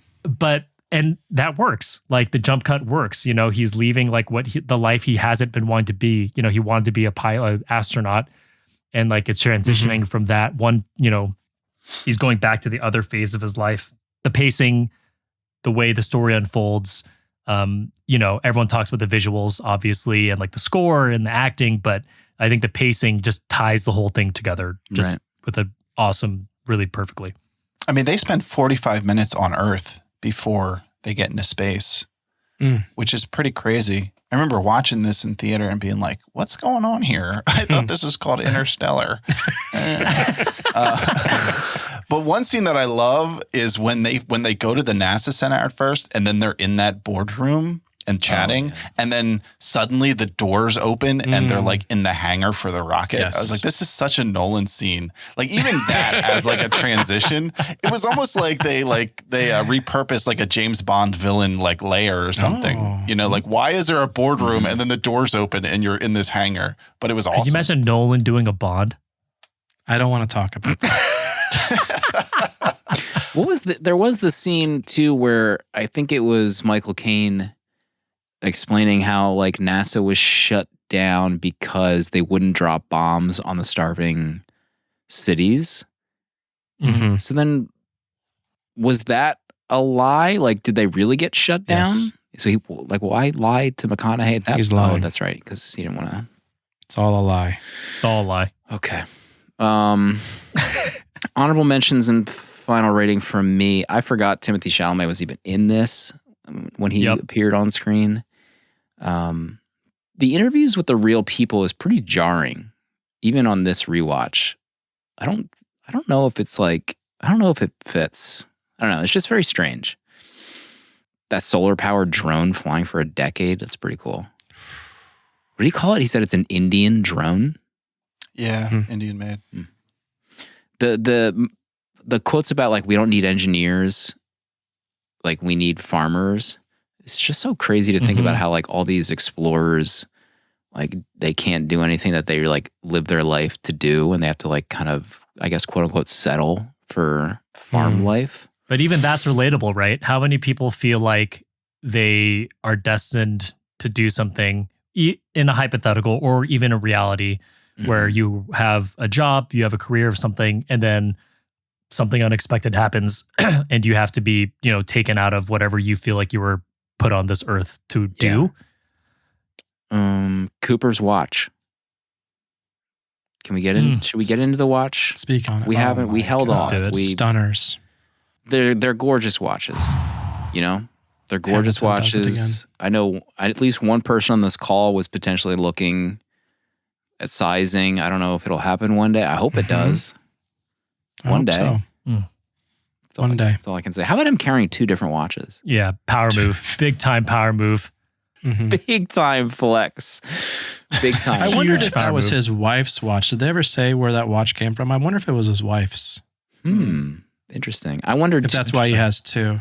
I wondered if he had like the pilot watch and then he had like almost like a leisure watch. Like if he was like doing work, he wore one. It's not a maybe troll. the pilot was his watch from flying when he was a pilot. Yeah. We're not meant to save the world. We're meant to leave it. Our final expedition. That was a great line. The one thing, I guess you could say is wrapped up by like everything in this movie had to happen the way it did for it to happen. Just believe me. But like, how did they not reach out to Coop sooner? If he's literally the best pilot for the job, don't you think they would have like sent some feelers out? What's Coop up to? Does he want to do this thing? There's a bit of dialogue that Coop says up until like 20 minutes ago, you thought I was dead or something. And I'm not sure why they would have thought that about him. That's kind of like the explanation. Like they had no idea he was still alive, apparently. Gotcha. Well, he also does have like those flashes in the beginning of some kind of crash that he was in. So maybe. Yeah. And he doesn't look much far off of the age from that crash either. So who knows the timeline of that? I had some comments about how I hate hate's a strong word. I didn't like the I love you forever stuff, but Proto's comments have warmed me to those lines. Just the time it takes, like, I don't know. I wouldn't go out into space for this mission. I don't think I could do it. Like if I was a great pilot, like leaving your kids at the very least, he's going to leave her for 20 plus years. I don't know. That's like, even if the project is successful, you're leaving for 20 plus years. It's nuts. The silence. If Joe Biden called you right now and said you had the podcast to save the world, but you were gone for 20 years. I will not be commenting on do it. I will not be commenting further on that question. The silence in space, like hell yes, no noise, no special effect audio. That's the way to do it. It's so jarring too. That scene where he gives him the earphones with the rain playing over. Yeah, and then you just see the ship in space. How did that guy not lose his mind being alone in that space station? Looked like he did. Yeah, you're right. I mean, he was kind of weird before that, but he turned into Kermit the Frog. I've waited years. I've waited 20 years. How's that like the very first line? He's like, I've waited years. And he just like looks oddly. He's probably been saying that to himself for 23 years. I'm waited years. To himself for a decade. He probably kept waking up every couple of years, and be like, okay, this is. Are they? He was like practicing line in front of a mirror. Is that them? No. Yeah, Trader points out they came back. Quote: "I'm here." He does sound like Patrick Mahomes. I'm here. Man's Planet just. I mean, how do you not start getting bad vibes as soon as you land on Man's Planet? Like it is essentially an ice castle. And that's the tell with the clouds. Like it looks serene, and then the immediate head fake is that you're flying into this beautiful cloud, cloud city, as one would say. Fortress and then of Solitude. it's more of like a Hoth, as the same person potentially could say. And I remember being hung up on the fact that, like, how did they not do any kind of readings while even in the atmosphere? But there's often a kind of crutch, maybe not a crutch, but like an explanation for that, where like the data that's being sent is just not getting to them. And I guess that is an agreeable explanation where, like, you're in a different galaxy. Who the F knows how all this stuff is going to work in these atmospheres? They're too close to the black hole. Yeah. When he says, right before the Tesseract closes and he like does everything he needs to do, he's like, what happens now? And there's like that quick cut. Yeah. That's a great line and scene. The crescendo of the organs. Yeah. The organs. And then it's I was all listening to the melting organs on a doggo walk today with my headphones, praying I wouldn't get hit by a car because I had noise cancellation. Running a 6-minute mile. Your poor dogs. So 5 stars from me. On this viewing. God, here we go. We did it. We did it. 5 stars. Yeah, here we go. I've harped on this show for many years. People change. People grow. They experience different things. It's 5 stars. Danny, you're up. Yeah, I don't have much more honorable mentions to say. This is a 5-star movie for me. I think day one joining Letterboxd, this is on my top 4. It's still there. If you look, if you take my front page and you fold it and poke a hole through it, on the other side of that, my Letterboxd has a top 4 with Interstellar in it. It's one of my favorite movies of all time. One of my favorite theater experiences of all time. I like to think of, like, there's some movies that just also you need a theater for them, and this was definitely one of them. And it's fitting into religious month, this is a religious experience all around for me. I love this film. Prado? Some honorable mentions. I also always weep at the scene where they come out of the water planet and he's watching the videos. Of course, the recordings, seeing the transition of his son, like, over the course of just a few videos, of him. Hey, met this girl. I think she's the one. He's married. Here's the grandson. Then we see a video of, like, the grandson has died. And then Casey Affleck, which is like such a small role, but I love, he has a line. He says, "You're not listening to this. All these messages are just drifting out there in the darkness." But I think, like, there's like such a, like, even like that whole thing about, like, love, like, transcending, time and space and gravity, and that, like, even though, like, they're sending these messages through this black hole, and we know, like, when you send a message through space, it takes light 8 minutes from the sun to get to Earth. So just, like, imagine, a wormhole at Saturn, and then how far it has to go through there to get back to them. But the idea that, like, love, you can be connected at all times, regardless of where you are in space. There is no traveling that it needs to do. It's permanent. There was another line they say near the end: in order for a human to get anywhere, they must leave something behind. And then this time, I didn't notice it last time, or I haven't noticed it before, but just how when Cooper at the beginning says that he's going to go and follow the coordinates to find out what's there, and he's telling Murph that, like, no, you can't come, it's too dangerous. And then, of course, she sneaks with him. But how, like, that whole thing mirrors, him eventually leaving her on the planet. So, like, the first time he goes on this, quote unquote dangerous mission because he doesn't know what he's going to find, she sneaks in the truck with him and goes. But I like the idea that, like, in the, when he goes into space, he, like, carries her in his heart, like, making this promise that he's going to come back to her. So I thought, like, that's just really beautiful storytelling. The fact that I can, every time I watch this, I feel like I see something I hadn't seen before is amazing. Yeah, this is a 5-star movie for me, of course. I say, The Matrix is the movie that made me fall in love with movies, but Interstellar is, like, I feel like it's the movie that's, like, changed me the most. Like, this is my favorite movie of all time. Oh my gosh. Oh my gosh. I've not said that before. Okay. This is this is number one. If like I could only watch one movie for the rest of my life, this would be it. This is like my Desert Island movie. 23 years alone. I mean, is this are you gonna adjust your 4 faves? Because right now, Long Goodbye is number 1 on your 4 faves. I've had this, well, like Danny, like I've had this in my 4 faves, before. Right. And I mean, the 4 faves at this point, we're veterans on Letterboxd. We're just trying to have fun over there, We know what we're doing. Uh-huh. Yeah. Our top 4 is in our heart. Yeah, always in our heart. Love. Honorable mentions and rating for Interstellar. Couple of honorable mentions that Let's hear it. I just have to call out.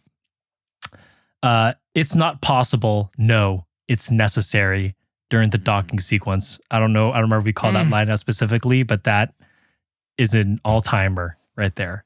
Delivery, moment, everything. That's one of them. Number 2 honorable mention, and I just got to say this. Topher Grace pulling the crowbar out of the Jeep to threaten Casey Affleck. Oh, yeah. Sorry, Insane. Topher, you're not winning that.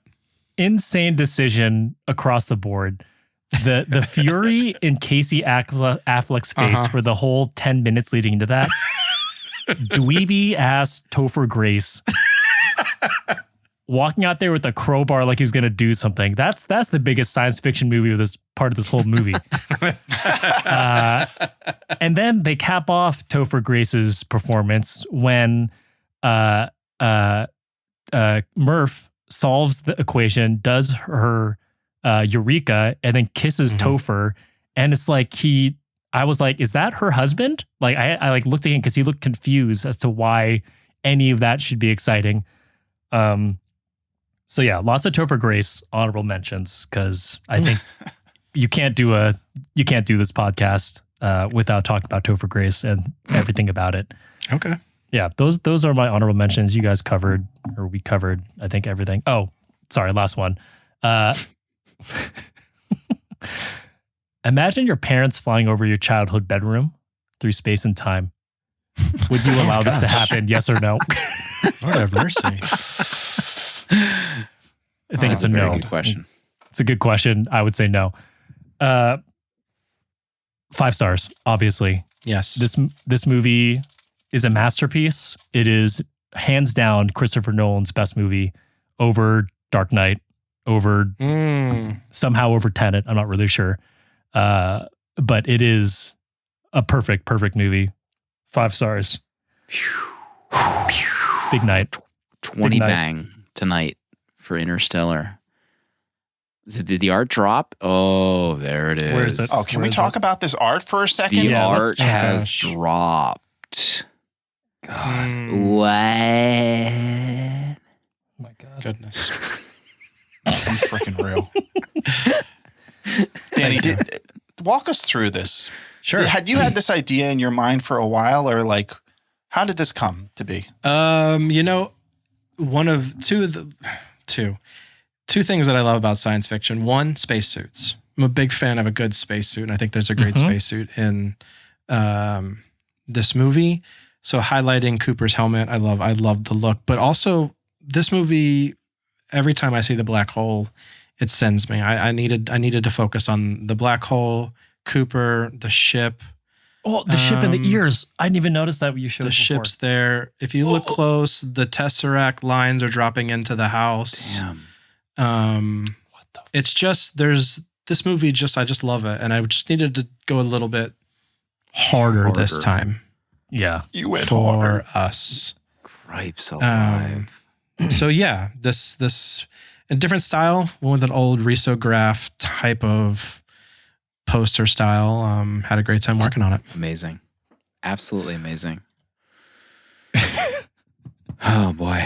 I'm glad everyone kind of likes it. Kind of likes it. Did you see the fire emojis hitting that art at warp speed in the artwork channel? Amazing job. Thank you. And Casey, Danny told me I'd get one shipped out for free. So if you could, let's Sorry, your Wi-Fi is breaking up again, Ian. We didn't hear what you said there. All right. So before we get to Danny's pick, we have some VMs and some letters to get to. You can drop those at 70mmpod.com. There's links to our Gmail, and if you want to drop an actual old school VM, you can do that too. Let me pull up let's see what we got here. All right, so let's see who's first. I think Dan left a VM. I think he also kind of warned me that Dan might have gotten emotional in this VM. So let's hear, we can hear from Dan. Let's hear it. And let me know in chat and everyone else if you don't hear something starting now. Hello, this is Scurvy Dan from, as I'm known as, in the Discord server. I'm not quite sure how Interstellar is fits into the religious theme, but maybe instinctually or maybe kind of deep down I know why it is, because it fits for me this week because I am leaving my parents' house. I've been staying with them for the past few months. It's kind of silly to get emotional, but it's very tough. It's very tough leaving your family. And there's that scene in the movie that's hard not to think of where he's leaving it. Jeez. Let it out, Dan. This was me watching the movie. Here for I might have to ask you guys not to use this. I might have to. No way. Too late. Just go through it. Fight through it, just like the rest of us. Do it, Dan. To leave a family member, and there's that very emotional scene that comes to mind in the movie, and it can be kind of embarrassing to get emotional, but I guess this one just goes out to Susie and David, who I love very much and who are very good parents, and maybe for everybody listening out there, just call your parents this week, or if you're near them, say hello, and I know it's silly to get emotional, but it really reminded me of the movie and how well the emotions are so well captured in that scene where Matthew McConaughey has to leave home, and it's silly, but I just wanted to share. So shout out to everybody listening, and shout out to all the parents and to all the kids out there. So, excited for the episode this week. Shout out to Dan and Dan's parents. Dan, it's never silly. I mean, if you listen to this podcast, the amount of times I've cried on this show, join me, join us, let it out. It's a safe space. We're here for you. We're all humans, emotional beings, baby. That's right. Love transcends. Absolutely does. Let's see. Who else is on our list? I think we have someone. Let's see. Brad. 70mm pod. Brad from New Jersey. Calling once again. See, you're doing Interstellar. Gotta say, all the Nolan films he has, I put this as number 4 behind Dunkirk, Dark Knight, and Prestige. But more importantly, this film works so much because it hinges on that performative scene of Matthew McConaughey crying when his kids are growing up looking at that video screen. As a dad, that scene alone makes this entire movie work. That and obviously the phenomenal performance by Mr. Michael Caine. That being said, I have one last thing to say to you. And it's this. Mankind was born on Earth. It was never meant to die here. Go gentle that good night, gentlemen. Go gentle. Come on. God. Preach. Berta, how'd you feel with your boy, Michael Caine, in this scene, delivering so many vital speeches, emotional ones? I mean, Michael Caine, he always delivered. Actually, I have Michael here with me now. He's Michael. Here. Yeah. So he's. I was going to let him share the final word, so we'll save it for the end. But holy moly, save it, Michael! Wish you would have told us we were going to have Michael Caine on the show tonight. It's kind of a big get. I want it to be a surprise. Okay. Wow. I would have worn a tweed jacket. Do you own a tweed jacket? I would have. I didn't know Rucking fought and sold tweed jackets. Proto is shooting away Michael Caine. Michael Caine is a cane. He's turning back around, just wobbling back to his chair. I just threw him a hoagie. Here's some Wawa. You want a chicken parm? All right, let's see, Brad. 70mm. Wait, no, we heard from Brad. Sorry, from Andy. Brad. Andy's Calling up once next. again. So you were doing Stop talking, Brad. Brad off, pipe please? down over there. We already heard Brad, from you already had your chance. Let's hear from Andy. Hey, what's up? It's Andy calling from Orlando. Just wanted to share my thoughts on this week's movie. You guys are talking about Interstellar, and I just absolutely love this movie. I gave it a 5-star banger. 5 bang. It's just so good. The score, the performances, the visuals. I mean, so gorgeous. Holy cow. So good. And I gotta say, this is the first time watching this movie since becoming a father, and it just hits differently. It absolutely just hits differently for some reason. And so I was actually watching it with my oldest, Olivia, leaning up against me, and me holding baby girl Rose, my other daughter on my lap. And it was just I was an emotional wreck. So I love the movie. And I know a lot of people, their struggles with it maybe is the science or the logic behind it. Listen, just let it go. Just let it go. You don't understand it. I don't understand it. But it's love, man. It's love. That's all you need. It's love. All right. Love you guys. Bye. If anyone in this chat or on Twitter ever said they want to come at us, do it. I will ban you from Twitter. I am verified. I have a blue check.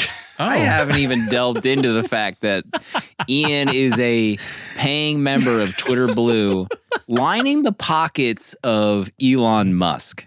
I don't need to say anything more than that. Sometimes you got to do what you got to do. Okay, I'll leave it at that. Okay, Yeah. H understand. Speaking of Twitter Blue, I was a guest on Dune Pod. I think this is dropping the same day. Speaking of Twitter Blue, it was a guest on Dune Pod to talk about Rollerball with Jason and our both dear friends of ours and H. And I don't know if it's going to stay in the final show, but I put H's feet to the fire for his support of Twitter Blue. Oh, yeah, finally. So listen to that episode if you want to hear his non-answer.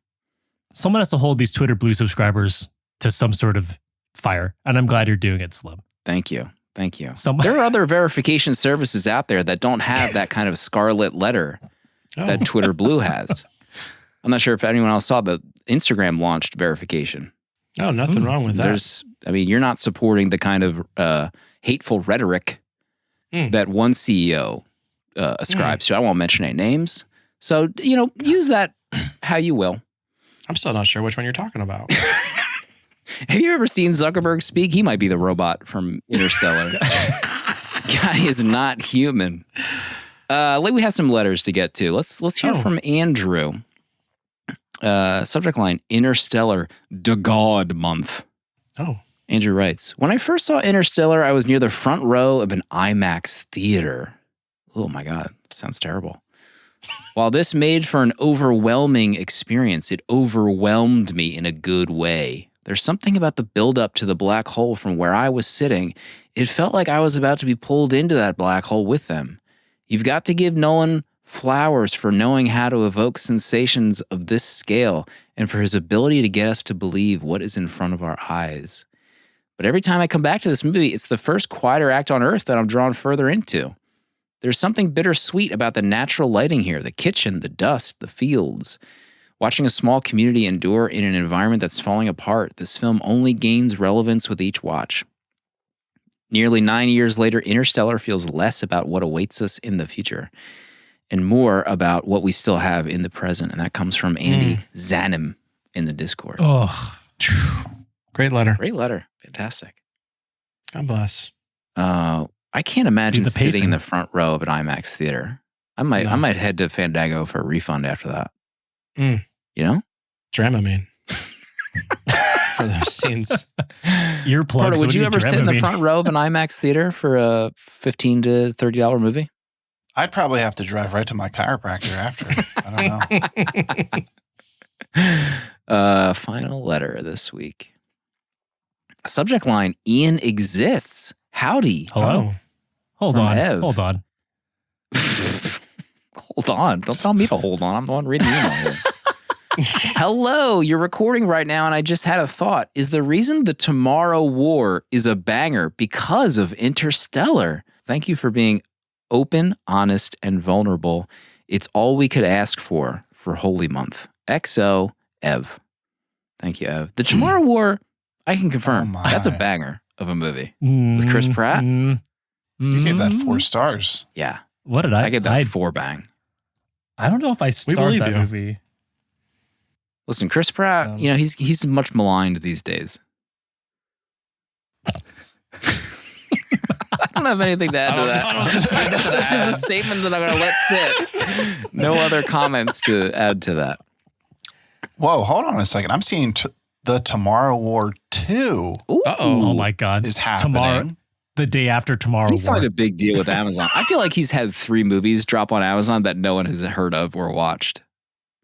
He might even have a series on Amazon. He just had a movie drop today, the Mario movie. Oh, wow.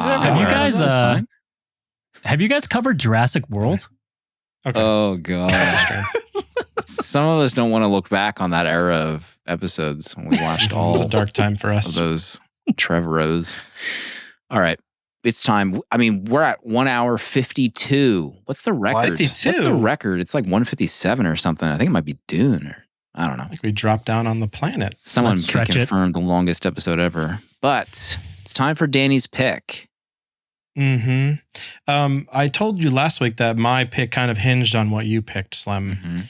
And it really did, because there's no way we could have done the movie I wanted back to back with Interstellar. And it's funny because I wrote you in DMs and I said I might need to take up this next pick with Legal. And we have Legal here with us this week. And he was the one I was going to have to DM because 2001 Space Odyssey is in the hopper for Cinenauts. So there's no way we can do Interstellar 2001 back to back. That's not a thing. We can't do that here. Wow. Even though 2001 is more religious than Interstellar. But let's in my move mouth on. are both open since you have started speaking. We don't know what's happening right now. Let me take off my Kermit podcast guest hat and put on my Legal astronaut Cinenauts hat. I mean, I'll approve this. I don't know. It sounds happening. like he's already moved on from that based on my pick. It's not happening. We'll find a better time and place for 2001. Okay. Because my second pick was your pick, Slim. The Last Temptation of Christ. Oh, yes. Yes. So we are going 1988's Martin Scorsese, The Last Temptation. Our namesake for the month. And this was, I mean, the thing is, I've wanted to do this as long as you have for the show, Slim. And I thought you were picking it. And I was going to do 2001, but you did sci-fi, so I'm bringing Jesus into the picture for our holy month. Jesus is back on 70. Willem's body. Willem's body in this whole movie. In the final hour, Jesus is coming. Yes, finally. Sorry, I got to workshop that. So I'm really excited to do this movie. Criterion streaming, et cetera. Wow, it's on Prime Video, right next to probably Chris Pratt's filmography on Amazon Prime. Is this a first watch for you, Danny? It's a first watch. Yeah. It's really funny. I've known of the title, and I assumed it was just some religious movie that I wanted to avoid for whatever reason, my baggage. But when it was brought up early on in the podcast, I was like, oh, maybe this is something I could get into. So this is the right time for this film. And I didn't want to miss it because we'll find another time for 2001. Oh yeah, there's gonna be time. Episode 200 right around the corner. God, unless we do a Defoe month, then we're up a creek. You'll do 2001 during Defoe month. Famously, HAL 9000. What a pick. He's the bone that they throw in the air. What a friggin' pick. Peter Gabriel on the soundtrack. I don't know. Hold on. Soundtrack, score, who knows what it's actually called. That sounds. Will we see Harvey Keitel's bare ass in this? Harvey Keitel's body in this movie. I mean, every dude's body in this movie. They're eating potatoes for months. David Bowie in this movie. Irvin Kershner. God. Am I buying the Criterion right now? Mm-hmm. I have the Blu-ray. This is a great pick. I'm so excited. Harry Dean Stanton back in our yeah sites for this podcast. God, can you? The artwork for this is going to be put up in It's cathedrals. It's going to be bloody. God. Oh my God. Just, yeah, it you're right. should just be Defoe's abs zoomed in with blood trickling down from his head. All right. I also made an announcement. Sorry. Nothing to add to that either. I did announce, believe it or not, I announced our final guest for the month. You did. We had teased that we were going to be getting a big get for the final week of this month. This is is it a 5-week month? 4-week month? Whatever. I don't know. One of those things. It's not Jesus, but we got the next best thing. Could you imagine? I wanted to have this guest on. I wanted to have this guest on for Avatar. I thought that would have been an amazing conversation. Jason from Dune Pod will be our guest for the final week of this month. And Jason has the pick. Jason gets to pick the final movie. He has showed us some suggestions. He has not chosen yet. But we're finally going back to the Dune Pod to get the other half. We've had the one half. We haven't had the second half. Miller's Crossing, for those who haven't gone back far enough. I wouldn't blame them for not going back to listen to that episode. Movie is Year one. overrated, in my opinion. At the time, maybe my opinion has changed. That's true. After the years. You never know. You are a father now. What if Jason picks Dune again? I swear to God, if he... Can you imagine? I will cancel Twitter Blue, Jason, if you pick Dune. This is my promise to you. All right. I will join you in the revolution. So dumb.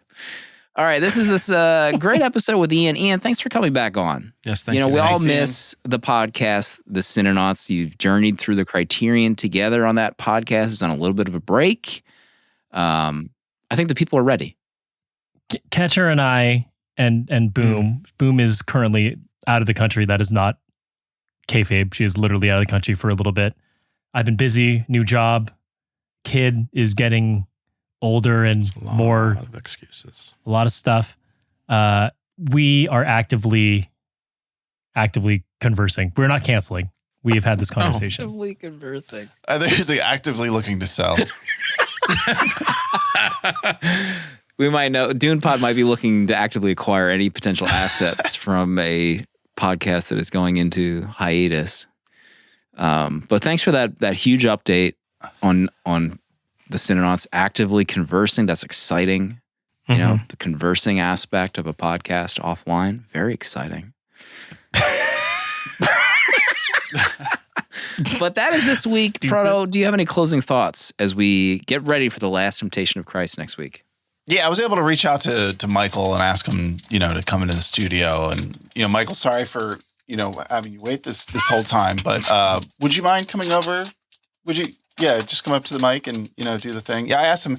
He has some great lines in this, and I figured that, he could do one of the lines. I feel like it was the most appropriate way to end the show. So here's Michael. Michael Caine, welcome to the show.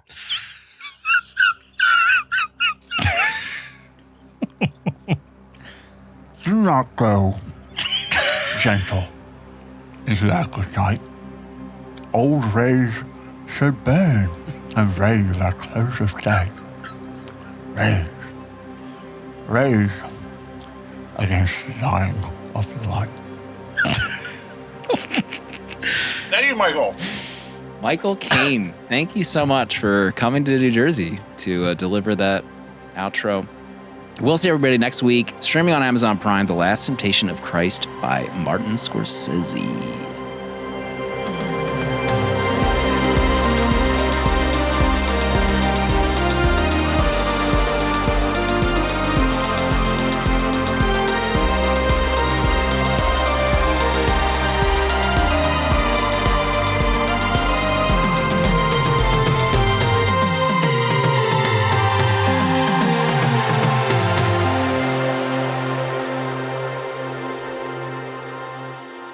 $70mm is a tape deck production featuring original artwork provided by Danny Haas. Spiritual guidance and V'ger, the robot who loves movies, provided by Pertalexis. Producer at large, Dale_A.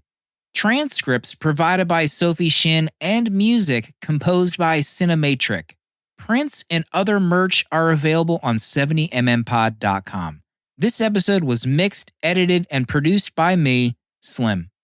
Support our Patreon for access to our VHS Village Discord to talk movies with new friends, access to our exclusive episodes in the 70mm vault, discounts on merch, uncut episodes, and a physical membership card mailed to you. To check out other Tape Deck podcasts, find the link in the episode notes. And if you'd like to support our friends at Letterboxd and upgrade to pro or patron status, you can do so with a 20% off discount using the links on 70mmpod.com. This is a Tape Deck podcast.